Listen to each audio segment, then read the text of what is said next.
අහම්බෙන් මුණ ගැසෙන මේ සුන්දර ලොවත් එක්ක ආයෙත් අහම්බෙන් දැක්ක දෙයක් ඔයාලා එක්ක බෙදා ගන්න තමයි මේ සූදානම් වෙන්නේ. අපි දැන් ඉන්නේ මීගමුවට ආසන්න කුරණ ප්‍රදේශයේ.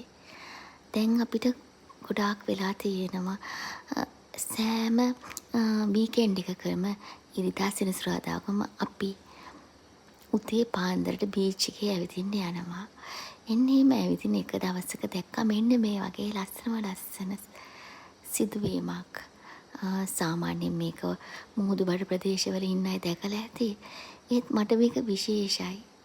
ඒ නිසා මං හිතුවා ඔයාලත් එක්ක මේක බෙදා ගන්න ඕනේ කියලා. බලන්නේ අසිරිමත් ලෝකයේ අසිරිමත් ලස්සන